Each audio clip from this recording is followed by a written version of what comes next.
Hello and welcome to the Everything is Black and White podcast. It's time for the latest episode of In Conversation with Lee Ryder. And today's episode is a unique one too. Lee, as you guys know, Lee's been covering Newcastle United since 2005 for the Chronicle. And today we're going to talk about his experiences covering Newcastle United away. That's down to London, that's down to Manchester, and of course, Europe and further afield as well, because Lee's very fortunate to have travelled all over the world covering this fantastic club. Lee, I just want to start before we get into your experiences and the best grounds, the best food is inevitably probably going to come up as well.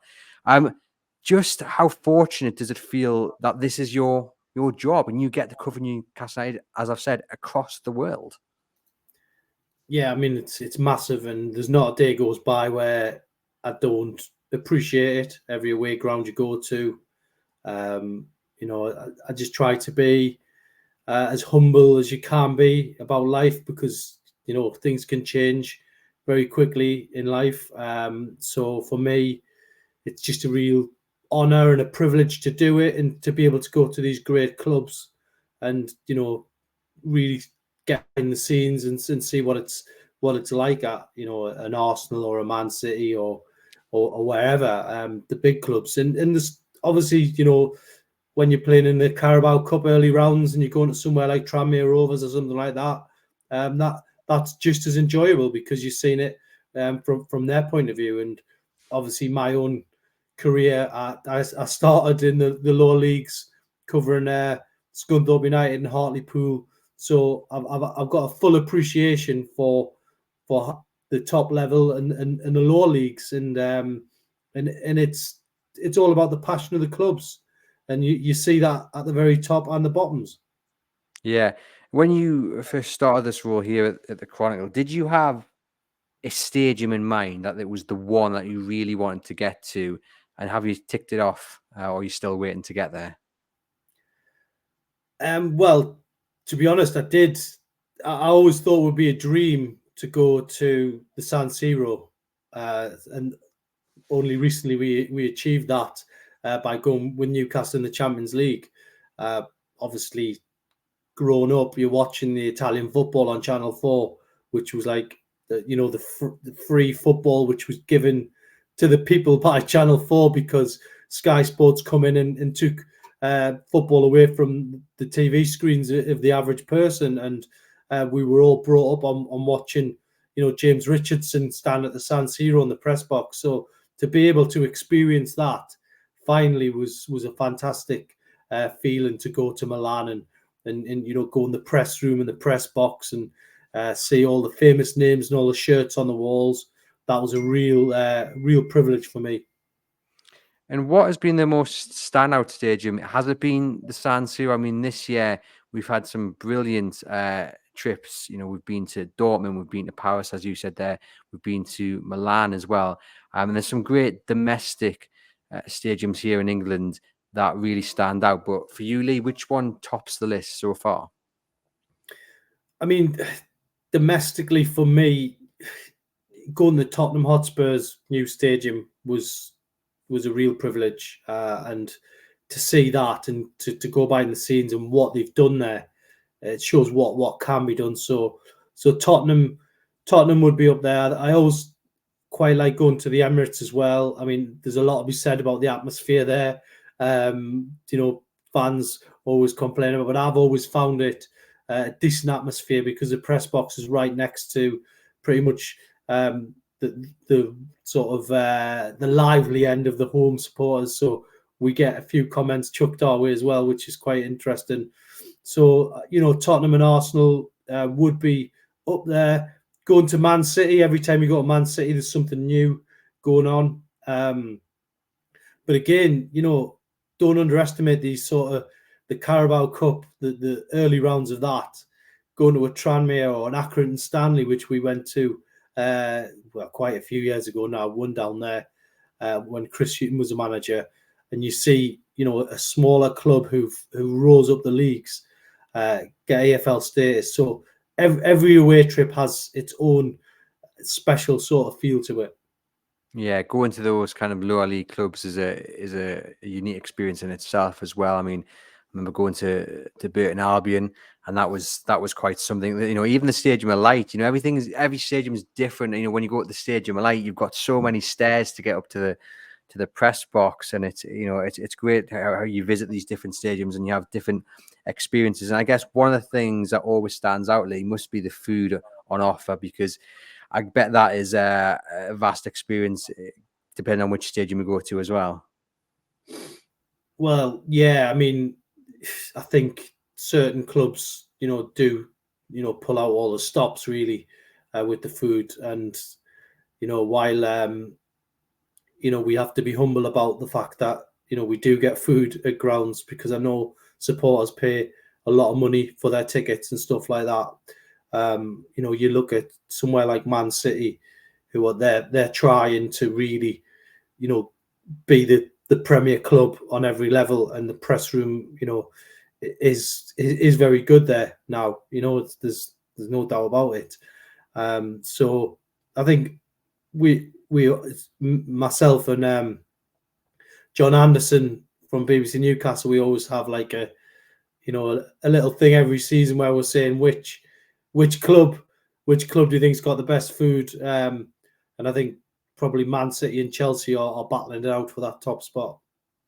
And just sticking with City, and you mentioned there the press room, and when you see it on TV, and other stadiums. I mean, Wembley's a good example there. Kind of press area is absolutely fantastic when you're sitting down interviewing the managers. We were down there for the Carabao Cup final last season.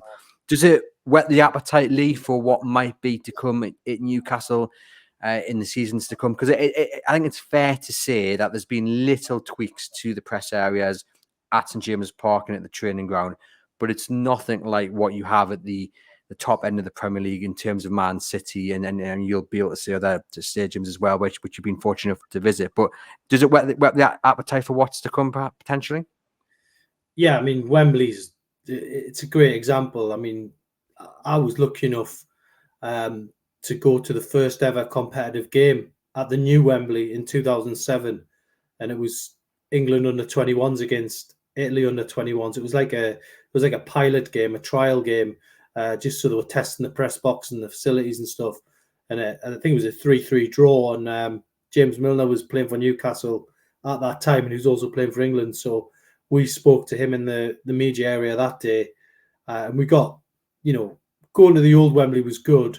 I never went to the old Wembley press box, but, I was fortunate enough to be one of the first people to use the facilities at Wembley.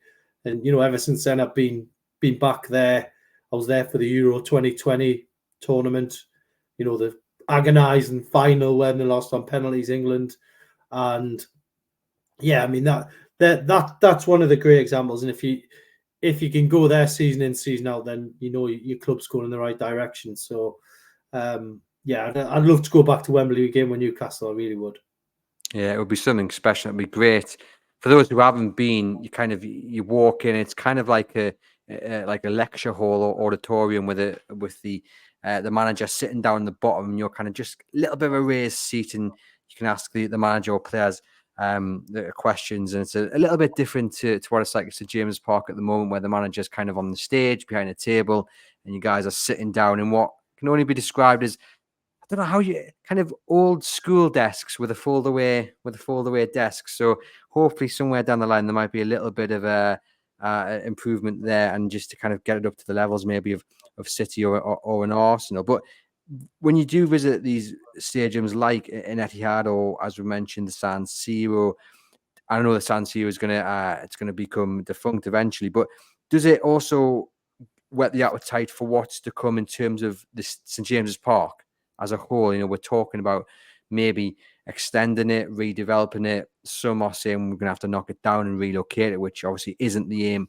of the owners. They want to stay at St James's Park. They want to remain where they are, and hopefully extend it in a way which can take it up to 60, 65, 70,000 potentially. But, and I assume it's the same with the owners as well. When they visit these great stadiums, they must be looking around and thinking, okay, we can take this, we can take that. Well, I wouldn't mind that here. Does it whet the appetite for St James's Park as a whole in a potential redevelopment? I mean, yeah, it does. I mean, what we've got at St James's Park, we kind of underestimate, because it is as it stands right now, it's still one of the best venues in world football for me. The fact that it stages, other sports. We've had the rugby league here, we've had the rugby union. I think the All Blacks played at St James's Park a few years ago. There's been concerts. It's really a massive venue because of its location in the city, which you don't get everywhere else. Some stadiums like Bolton Wanderers, for example, that's like out on the motorway, and Newcastle. We are right in the city centre, as you know. I mean, it's not far from the Chronicle office where we work, and we do this podcast from right in the heart of the city. And we can actually see it, can't we? We can see St James's Park from the Chronicle office, which is a nice little feature. So for me, the location of St James's Park is great. The facilities are very good. Let's be honest. We've been lucky enough to go into the dressing rooms and been down the corridors, even been on the pitch, and it's just a very special, magical place. And hopefully they do stay there. Maybe there can be some improvements. We'll have to wait and see what the feasibility report says. But overall, it is one of the great arenas of football in the world. And if they can improve it in any way, then even better. I guess when you go to the likes of Tottenham, Old Trafford to a certain degree, just anywhere where there's a bit of passion and a bit of atmosphere, which is obviously helped and accelerated by the way the stadiums are built, it does show you the power and the importance of having, not only a rocking crowd at a stadium, but a stadium that matches the passion of the fans. Yeah, and I think even the weekend was a great example of that against Spurs, wasn't it? It was an unbelievable atmosphere. I know a lot has been said about the atmosphere or trying to improve it, but from minute one, the team walking out, seeing that brilliant display by War Flags, the shirts that they had on the day, the gesture to the charity, everything about it was just what this city is about. Warmth, and the atmosphere was just fantastic. A great win, great weather as well. And for me, I sat back on Saturday night and watched a bit of it again. I just thought, well, that was, as a fan, as a journalist, just to be part of that was just a great day all round. And you just hope that there's more of those days to come.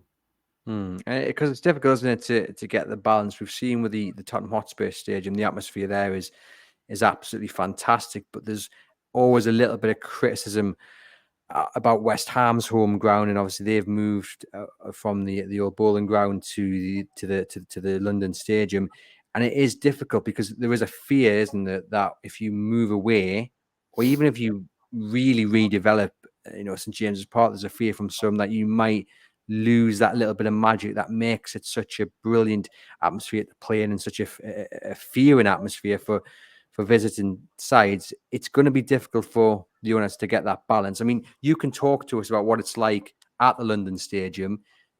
Do you think it's got better over recent seasons now that the fans have got a little bit used to it? A little bit, but I speak to a lot of West Ham fans, and what they had at Upton Park is very difficult to replicate.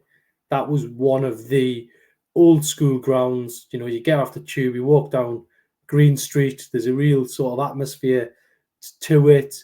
You see West Ham's old ground emerging in the distance, and that was one of the great English football grounds. It had everything, the tradition, the Bobby Moore stand, big pictures up with Jeff Hurst. There used to be the statue of the 3 World Cup winners just over the road. There was the old pub, the bowling ground, right next to it. I think the West Ham Labour Club next door. It was a real sort of working class part of London. And then for all of that to just go and disappear, and then to go to this sort of shiny new stadium, as nice as it is, the facilities was always going to be hard to replicate. But look, the arguments are there for and against for West Ham. It's what it's taken them to is a European trophy winning team. under David Moyes. I know he gets a lot of stick from certain West Ham fans, but I think they've only won 4 trophies in their history, and he's won one of them. So what they've got there is not the same as what they had, but certainly in terms of a venue, it's big, and in the future maybe the atmosphere can get better. But look, they've won a trophy now, and they might go on and win more in the future. But comparing the two grounds, it's just an impossible mission, because what the tradition of Upton Park was just fantastic and there for all to see. But I mean, it's really interesting when you look on Merseyside, the two contrasting experiences that are happening right now. You've got Everton building this brand new multi-million-pound stadium, all flashy. We've seen pictures inside. It looks fantastic. And then you got over the road at Anfield, where they've wanted to remain, and what they've done is they've built an extension to one of the ends there, and it looks unbelievable. They've managed to get thousands of more people into the ground, and that's obviously what Newcastle United are weighing up. You keep the history, and you keep that beautiful magic connection that the home fans have got to this stadium, to this arena, and then you look to extend it to get more people in and to enhance it over moving to a new location and potentially losing that magic. And I'm sure, there will be examples where people will say, well, actually, it's just a stadium, and it has worked. Spurs, as I say, is a fantastic example of that. But I think we're in agreement, aren't we, Lee, that, as much as you can have brilliant away days at brand new stadiums, what it does, it reaffirms the want to stay at St James's Park and keep it exactly where it is. Yeah, absolutely. I think St James's Park, as I've mentioned, with it being in the city centre, it's got to be one of the most unique experiences. Every away supporter I speak to, they do have a grumble about walking up the stairs at level 7, but in terms of, if you look at the city centre, I think it doesn't matter who you're a supporter of. I mean, maybe Sunderland aside, I don't think Sunderland fans can walk into the bars with the shirts on for obvious reasons. Newcastle fans couldn't do that in Sunderland for obvious reasons.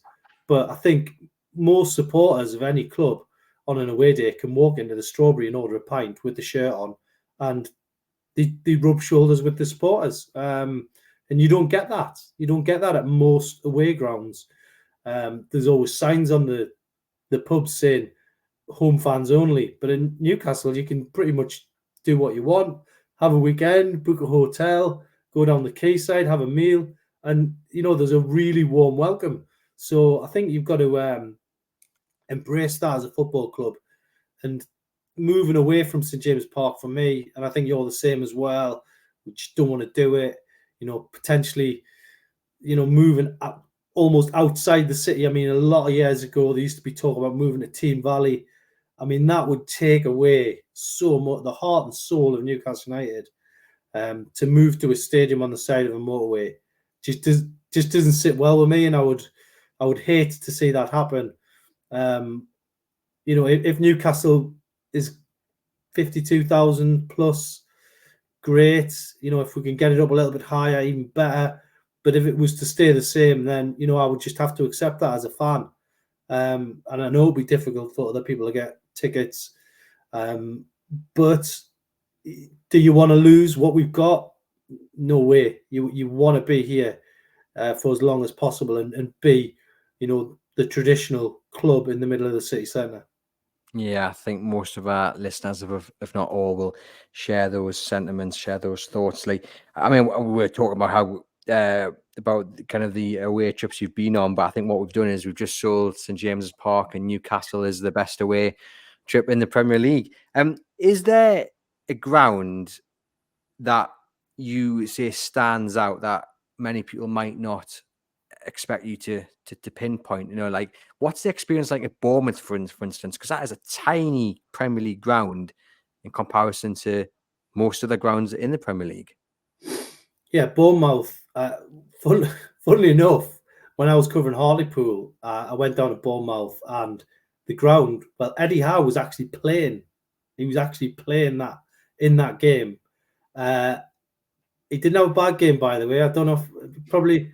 I think he probably got about a 6 or 7 that day. He was playing against Hartlepool, and it was 1-1. And the ground only had 3 sides, Bournemouth, because it had been the old Dean Court, and they'd got to a point where they just didn't need that third stand behind the goal. So behind the goal was just, you could see the car park, and it was just very strange to see a 3-sided ground. And it pretty much hasn't changed too much since that time, so 2005 era. And it's compact, it's small, it's worked for them. Look at some of the results they've had there. You know, Newcastle have had mixed experiences at Bournemouth, but I mean, generally we've done all right there, getting some good wins. But you are right on top of the action, and it's just amazing to be able to hear the players clearly what they're saying, hear everything that's being said in the dugout. The press room's right next to the press box, so you're literally slipping straight through to the stand. So it's very convenient from that point of view. And just generally speaking, it's a pleasant away day, Bournemouth. And one of the best away games there was during COVID, when Newcastle won 4-1, and you could hear the players screaming in delight with the 4 goals. So one of the better days. And one of the other better days, I imagine you might say, not result wise, but certainly just for the experience, is traveling to Luton, because that would have been a lot of difference to most of the Premier League grounds you've gone to. Yeah, I mean, I have to say that again. I covered lower league, and I went to Luton when they were in the lower leagues, and apart from the stand across the way, which they've had to refurbish to get up to Premier League standard, the rest of the ground hasn't changed at all. So it's still as intimidating for the opponent to go to as it always was, whether it's Scunthorpe, Hartlepool, or Newcastle United. You're always going to be in for a tough game at Kenilworth Road. And yeah, what I have to say though, what a friendly welcome you get there from, the staff. They've done their best to get it, up to a Premier League standard in terms of like having it, for all the cameras and all the gear and all that sort of stuff, to have it where it is in the Premier League. Amazing. I think Luton are becoming everyone's second team, aren't they, this season? Everyone wants to see them do well. Be amazing if they can stay up.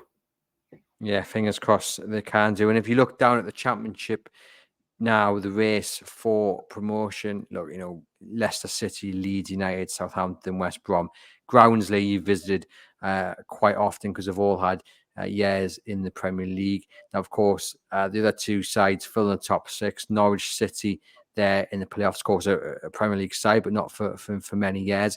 And their local rivals, Ipswich as well, Portman Road. Now, of course, Newcastle United have been there. They've been there in the Championship as well. It was probably the last time they were there in the Championship, wasn't it? When did they rename the stand, the Sir Boy Robson stand, back in 2009-10, I think it would have been. So you would have been there, Lee. But I mean, are you looking forward to potentially a revisit to Portman Road next season? Yeah, no, that is one long journey for fans. I know that. It's unbelievable how far that seems, even though it's on the East Coast. It's a long way, and yeah, it's one of them. It's a special ground. Sir Bobby Robson statue outside, like Newcastle have. Lots of Sir Bobby Robson sort of nods around the place. It's you feel that you can feel his presence is still there. It's a bit like St James's Park. And again, Ipswich are a team that punched well above the weight down the years, and maybe they're on the way back. But looking at that promotion race in the Championship, be a brave person who calls who gets promoted. I mean, Southampton coming right back into it from nowhere in the last couple of games. nobody seems to want to win it. But another little mention: Portsmouth getting promoted back to the Championship. Now that is an amazing away trip for Newcastle.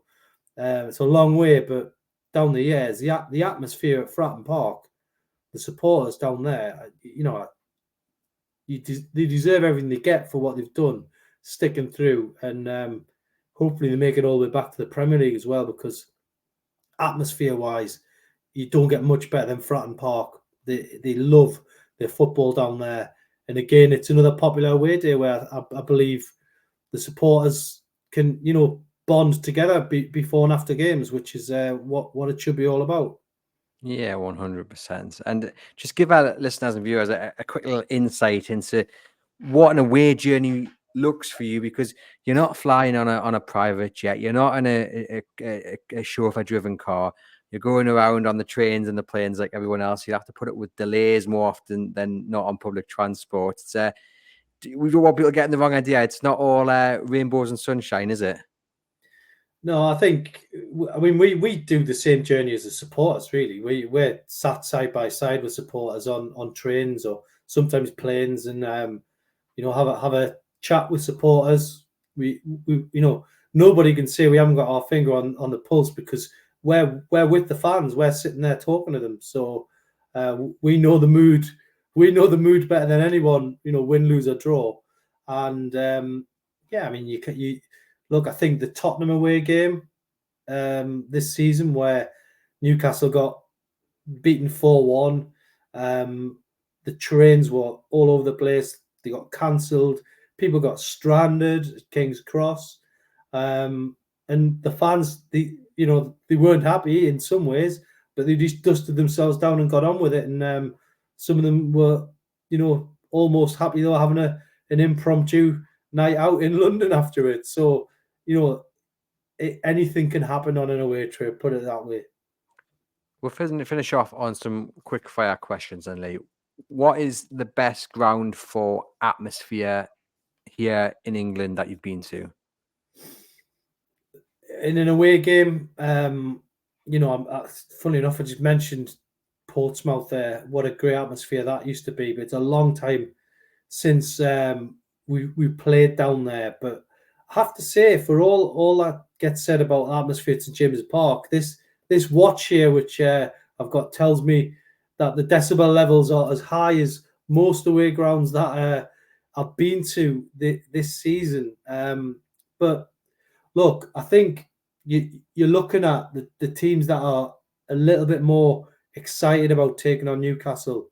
So you are looking at Bournemouth, you are looking at Luton, especially Luton. That was like an FA Cup third round tie down at Kenilworth Road. They were right behind the team all the way through. So in terms of atmospheres, I would put your Bournemouth, your Luton experience up there ahead of, maybe going to Tottenham or Man United, where they're just used to it and they're almost demanding the success of the team. The more humble grounds are the ones where the atmosphere is that little bit extra special. As I say, like an FA Cup tie. And what about on the continent? Obviously, this year we've had Champions League, but you've covered Newcastle under Alan Pardew in the Europa League as well. Does any ground particularly stand out for atmosphere through those trips that you've covered? Yeah, I think you fully mentioned Alan Pardew there. The game they played Metalist Kharkiv in the Europa League, and that was an unbelievable night. I think we won 1-0 and Shola Miobi scored a penalty. And it was intimidating. The guys behind the goal all had the tops off. Freezing cold weather. They weren't phased by anything, and it was very different. In Ukraine, something you're not quite used to in terms of the journey there. It's in Eastern Europe, and obviously we went to Moscow as well. We played against Anzi in the Europa League, drew 0-0, and it was felt like it was about -20 the weather. At half time you were going in for a little bit of a warm up, and those are the games that stick out, because they're so unique. But I don't know. I mean, very, very, very special atmospheres. But one thing I would say was the COVID games, the game at Liverpool when we were losing 1-0, it felt like same as always, not winning at Anfield. Then Callum Wilson scores, it gets taken off by VAR, and you think, well, that's it. And then the emotion in an empty ground when Joe Willock equalises, and Newcastle do have a point at Anfield. What an amazing experience! And for me, I was one of the very privileged people to be a Newcastle fan who was inside the ground who experienced that moment. So a whole different range of experiences on away games. Yes, that sounds like a very special thing to be part of. And I guess just briefly on the European games, Lee, you know, when we went to Dortmund, we were expecting something special in the square. But what we saw, in my view, was something that I'll never ever forget. It was more than I imagined, much more than I expected. It was just the biggest party you're ever likely to see. I don't think Dortmund will see the likes of it again. I don't think many European cities will see the likes of it again. And everyone behaving as well, which was an added bonus to what went on. And we just got to praise Newcastle United fans for making these journeys. I mean, you've mentioned there two far-flung destinations. If Newcastle get into the Europa League or Europa Conference, they're going to have to probably go to some places in Eastern Europe, which is going to be a long travel for them. But they'll be there in their numbers, and they'll be not only enjoying the stadium and the football, but they'll be enjoying, the pubs and having a drink or two and hopefully behaving as well as they did in Dortmund. They're just a very special bunch of fans who just want to enjoy every moment they can on these unique experiences. Yeah, and those are the the quirks of covering Newcastle away. I mean, you mentioned Europe there, but I'm forgetting some of the grounds we went to in America last summer. That Atlanta stadium was just, roof closed, red hot outside, felt like a mild October day inside because of the air conditioning and all the facilities that went with that. And I think the fans experienced it as well on those American trips. The food and the popcorn and all that gets served up at American grounds is just, it's something else. It's something to really experience. And next season, as you say, Europa Conference League, possibly Europa League, you are going to get you could get like a Scandinavian team. You could get something in the freezing cold. There's so many different things that can happen in Europe, and I think the fans, wherever Newcastle go, they pop up in the numbers. And as I say, where I was traveling with them, you'll see them at airports or train stations. They'll always find a way to get the match. Yeah, a very special fan base indeed. Just finally, then, out of all the stadiums in which you've covered Newcastle United in, and we will include those pre-season ones as well, which is the stadium that stands out for you? Yeah, I mean, I've got to look at that Atlanta stadium. I mean, Newcastle can learn so much from what was the facilities there, everything that went on before and after. It was huge. It's obviously an NFL venue, and everything about it was spectacular. So that would stand out. But again, you're talking about like the variety. For me, I get as much enjoyment out of going somewhere there as you do to a Tranmere Rovers or something like that. So there's always the one constant is that Newcastle United fans will turn up and provide the atmosphere. It doesn't matter the size of the stadium, the amount of tickets, they'll always provide that backdrop, and that's the special thing about covering Newcastle United away from home. Yeah, a very fortunate and privileged position to be in. And as Lee said right at the show, it's not lost on him at all just how lucky he is. This has been Everything is Black and White podcast, the latest episode of In Conversation with Lee Ryder. Thank you very much for tuning in. If you listen on the podcast channel, do hit like and leave us a rating and review. If you're on YouTube, give the channel a subscription. You can contact us at the EIBW podcast at reachplc.com. If you've got any questions for Lee, any subjects you want us to cover in the episodes to come over the next few months, we'll be more than happy to take any requests. Head over to chroniclelive.co.uk for all the latest Newcastle United news. And from myself and Lee, we'll see you guys very soon.